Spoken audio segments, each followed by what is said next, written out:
sambungan Umar tuh yo. Itu kan bab baru. Lain. Sesuatu yang teramat agung, begitu mulia dan begitu luhur, seolah setiap kata yang dibacanya berseru kepadanya. Umar keluar dari rumah Fatimah dengan wajah yang berubah sama sekali, tenang dan teduh, tidak beringas dan tidak pula dengan pedang terhunus lagi. Ia langsung menuju tempat Muhammad dan sahabat berkumpul. Para sahabat panik. Untuk apa Umar datang? Tapi Umar datang dengan suara yang lembut.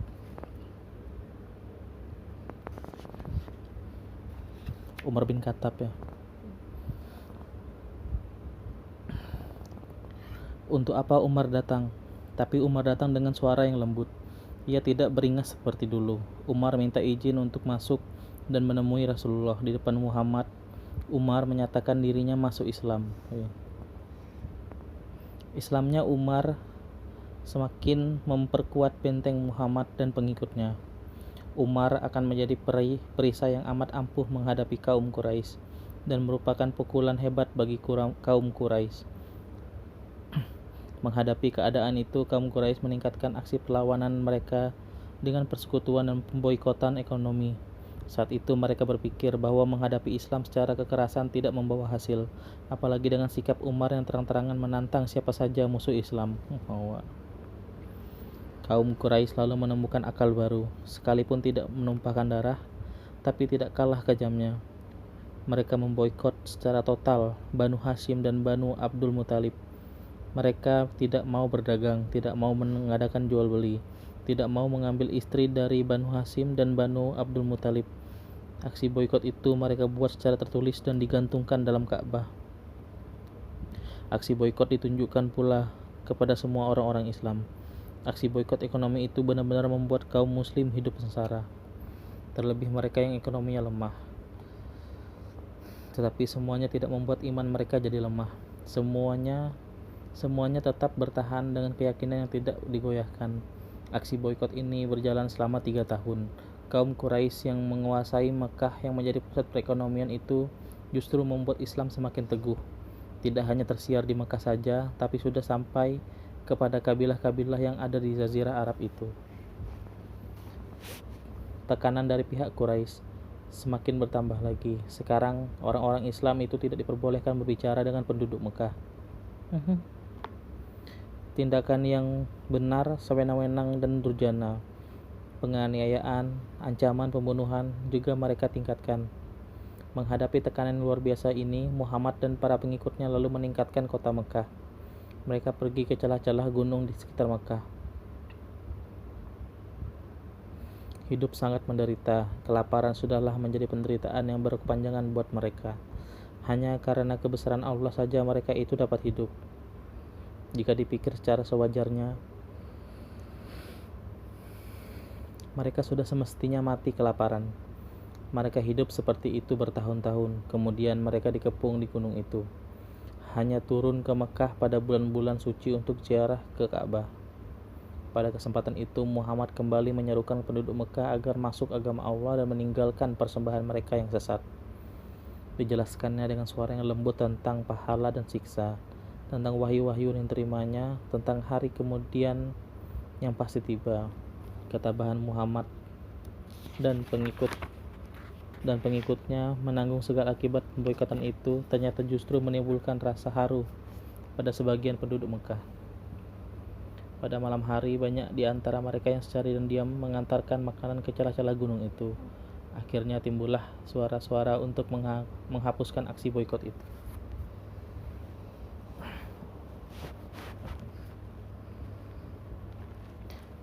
Atas inisiatif Hisham bin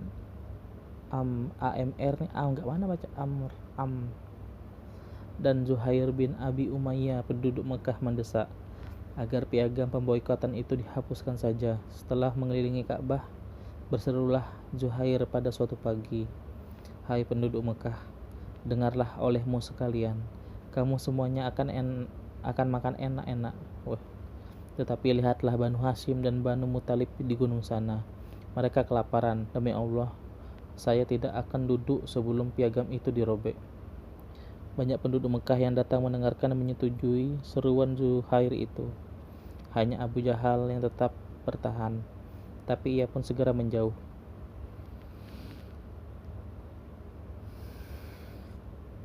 Akhirnya, piagam itu pun dirobeklah.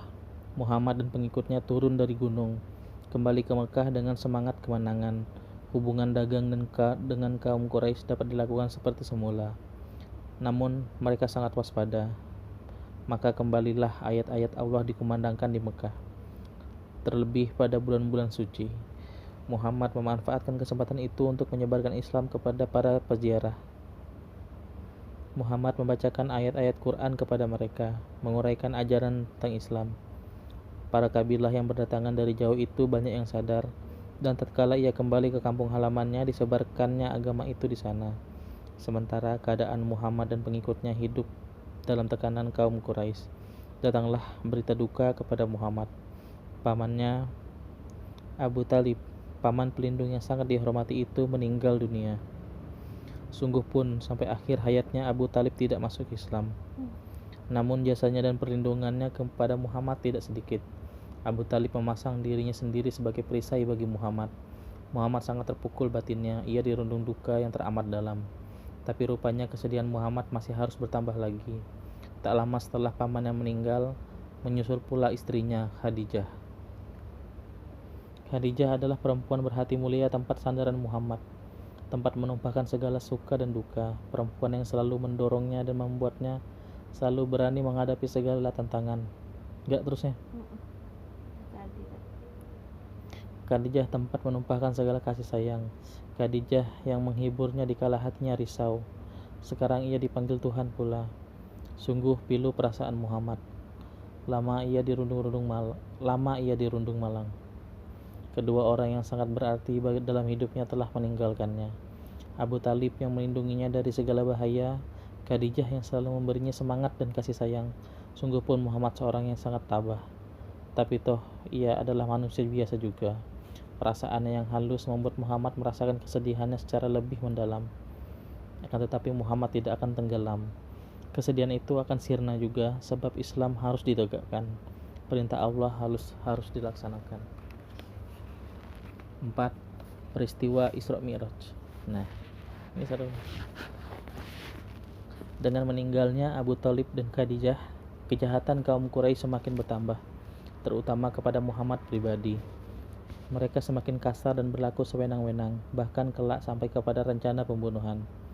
Pernah seorang suruhan mencegat Muhammad di tengah jalan. Orang itu lalu menyiramkan tanah ke atas kepalanya, sementara orang-orang lain menyaksikannya dari jauh. Perbuatan yang sangat menghina itu tidak diduga sama sekali oleh Muhammad. Akan tetapi ia tetap tenang. Ia berlalu dari tempat itu tanpa bicara sepatah kata pun. Muhammad pulang ke rumahnya. Di sana ia disambut dengan tangis oleh putrinya Fatimah. Fatimah sangat sedih melihat ayahnya diperlakukan seperti itu. Betapa tidak, ibunya Khadijah baru meninggal. Sekarang ayah yang merupakan sandaran hidupnya diperlakukan orang seperti itu. Fatimah, anakku, janganlah engkau terlalu bersedih.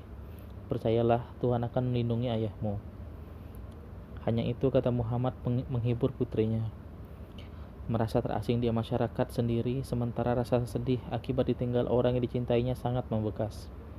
Muhammad pergi ke Taif, sekitar 60 km sebelah timur laut kota Mekah.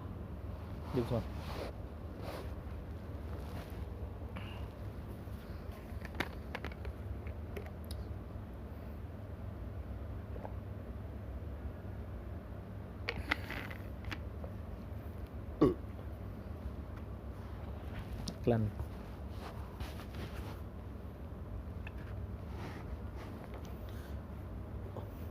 Kota yang berhawa sejuk itu adalah tempat istirahat orang-orang kaya Mekah pada musim panas. Akraf Taif.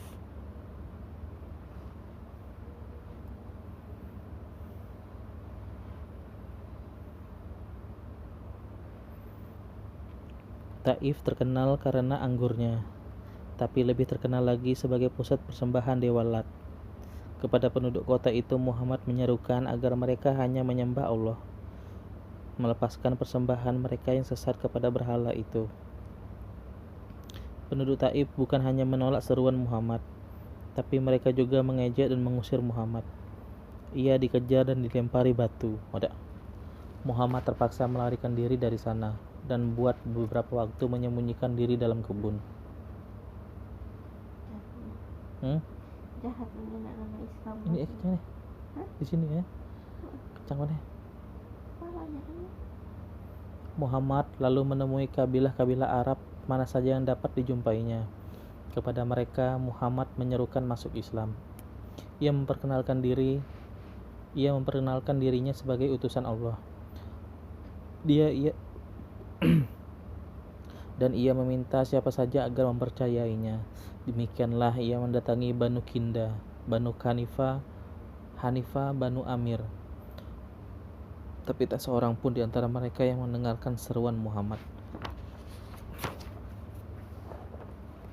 Setiap kabilah, setiap orang mempunyai alasan yang membuat mereka tidak mau membela Muhammad, sehingga usaha Muhammad mencari dukungan dari kabilah itu sia-sia saja. Sebetulnya yang menjadi sebab utama mereka tidak mau mendengar Muhammad, bahkan takut menerima kedatangannya adalah karena perhitungan dagang. Mereka khawatir kaum Quraisy yang menjadi penguasa kota Mekah itu jadi musuh mereka karena mereka berhubungan dengan Muhammad. Padahal bukankah Mekah itu merupakan pusat perdagangan?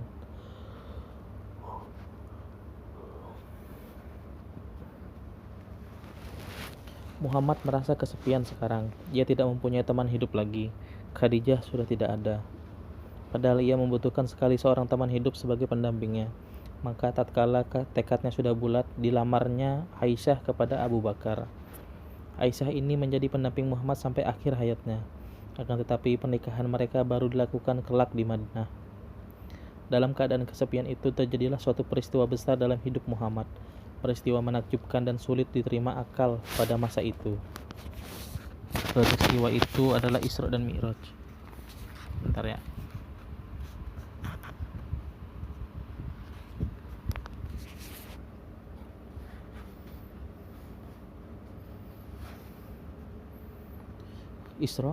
Isra artinya perjalanan malam hari. Ialah tatkala Nabi Muhammad menempuh jarak Mekah sampai Baitul Maqdis, Yerusalem, hanya dalam tempo beberapa jam. Dan dari Baitul Maqdis lalu naik ke langit sampai ke tempat yang maha tinggi. Perjalanan dari Baitul Maqdis ini ialah yang disebut Mi'raj, artinya memanjat.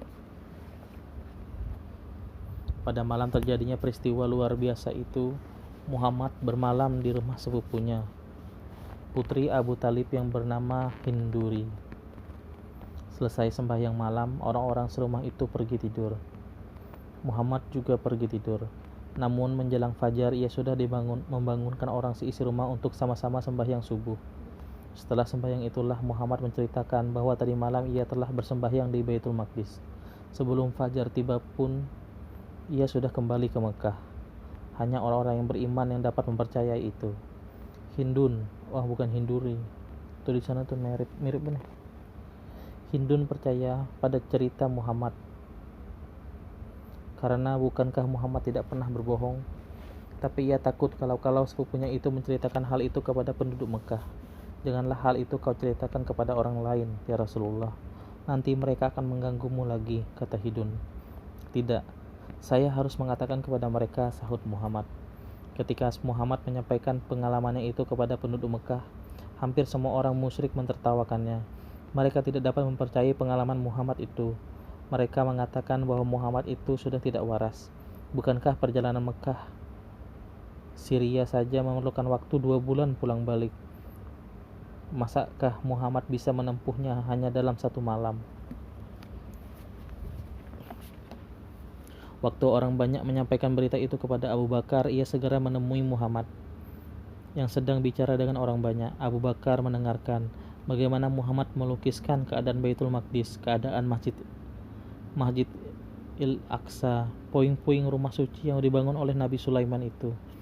Abu Bakar sudah pernah ke Baitul Maqdis, karenanya ia mengetahui bahwa apa yang dikatakan Muhammad itu benar. Lukisan Muhammad itu tidak sedikit pun yang salah. Lukisan maksudnya itu yang mengisahkan, lainnya melukis.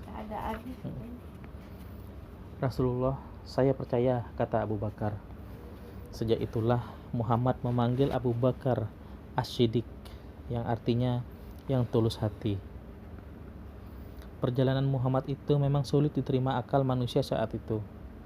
Sampai wayah nih gin. Akan tetapi pada zaman modern ini bukan lagi hal yang mustahil. Jawabnya belum.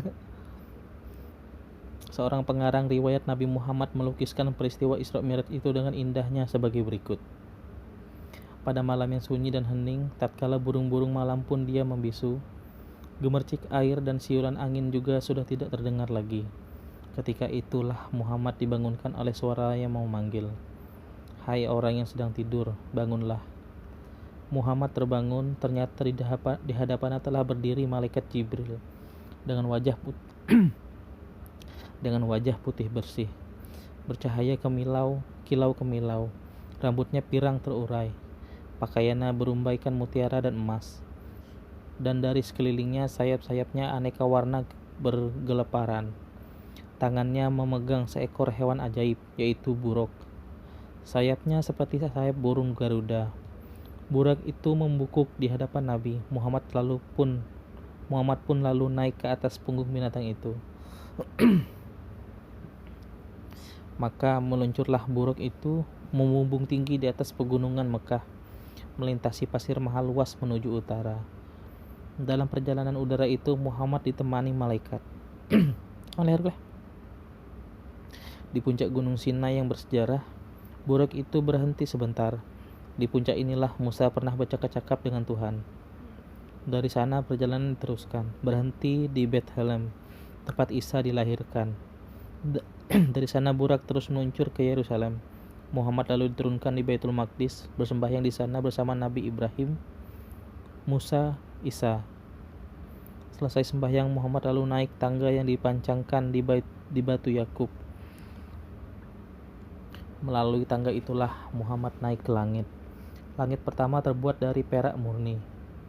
Di sana bintang-bintang indah bergelantungan dalam rantai emas. Setiap lapisan langit dijaga oleh malaikat.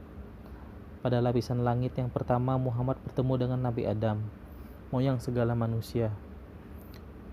Pada keenam langit berikutnya, Muhammad bertemu dengan Nabi Nuh, Harun, Musa, Ibrahim, Daud, Sulaiman, Idris, Yahya dan Isa. Pada lapisan langit ini Muhammad melihat malaikat maut, Israel, yang luar biasa besarnya.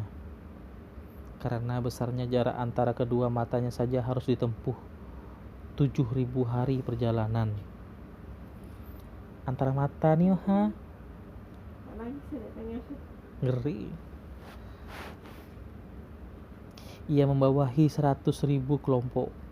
Malaikat itu mencatat nama-nama manusia yang lahir dan mati dalam buku yang luar biasa besarnya.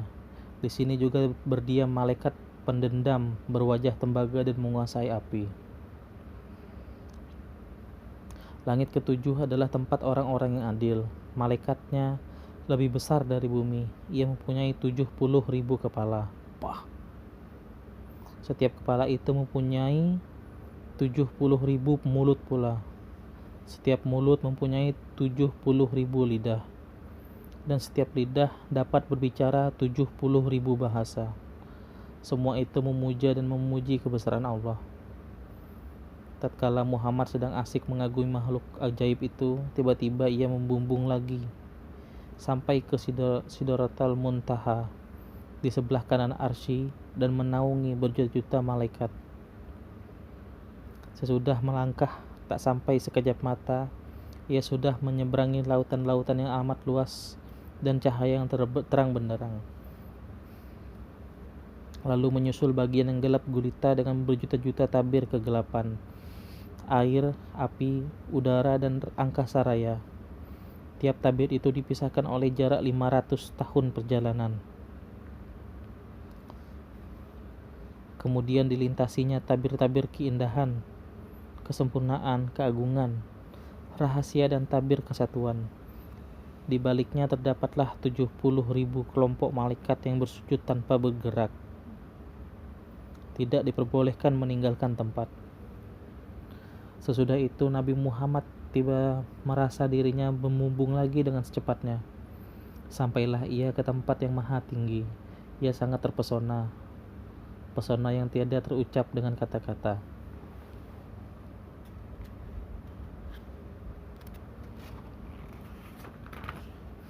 Tiba-tiba bumi dan langit menjadi satu kesatuan. Bumi dan langit itu menjadi kecil, nyaris tak kelihatan. Begitulah harusnya manusia di depan Maha Pencipta alam semesta. Akhirnya sampailah Muhammad di hadapan Arsy. Ia dapat melihat Tuhan, melihat segala yang di luar jangkauan otak manusia. Melihat apa yang tidak terlukiskan dengan kata-kata. Tuhan mengulurkan sebelah tangannya ke dada Muhammad, sebelah lagi di bahunya. Saat itu Muhammad merasakan kesejukan luar biasa di tulang punggungnya. Kemudian disusul dengan perasaan tenang, damai. Kemudian terasa segala membawa kenikmatan. Kepada Muhammad Tuhan memerintahkan agar supaya umatnya sembahyang 50 kali sehari. Pernah dengar? Tapi ia bertemu dengan Nabi Musa. Musa mengatakan bahwa berdasarkan pengalamannya, dengan Bani kuat bener. Musa mengatakan bahwa berdasarkan pengalamannya dengan Bani Israel, sembahyang 50 kali sehari itu terlalu berat. Karena itu menganjurkan agar Muhammad meminta jumlah sembahyang itu dikurangi. Muhammad pun lalu kembali. Tuhan mengurangi menjadi 45 kali. Tapi itu juga menurut Nabi Musa masih terlalu berat. Nabi Muhammad disuruh kembali lagi. Tuhan mengurangi lagi menjadi 40 kali. Tapi juga menurut Musa masih terlalu berat. Karena itu Muhammad pun kembali menghadap Allah. Demikian seterusnya sampai tinggal 5 kali sehari. Musa masih menyuruhnya lagi. Tapi Muhammad menganggap 5 kali sehari itu tidak terlalu berat buat umatnya. Setelah itu, malaikat Jibril membawa Muhammad jalan-jalan melihat keadaan surga. Surga itu adalah milik mereka yang teguh beriman. Dengan demikian, perjalanan Muhammad ke langit itu pun sudah selesai. Ini diceritakan yang di neraka ya. Muhammad kembali turun ke bumi dengan tangga. Tiba di bawah kendaraannya yaitu buruk sudah menunggu. Dengan buruk itu Muhammad kembali terbang ke Mekah. Hari sudah menjelang fajar. Muhammad pun lalu membangunkan orang seisi rumah sepupunya Hindun. Mereka kemudian sama-sama sembahyang subuh. Peristiwa Isra Mi'raj ini ternyata malah menambah kuatnya permusuhan dari kaum Quraisy. Akan tetapi sebaliknya semakin mempertebal keyakinan kaum muslim akan benarnya agama Islam yang dibawakan oleh Muhammad. Habis. Bab baru lagi deh. Berarti sholat pertama tuh subuh. Pertama kali mengingatkan kan Yang dilakukan Nabi Muhammad subuh-subuh.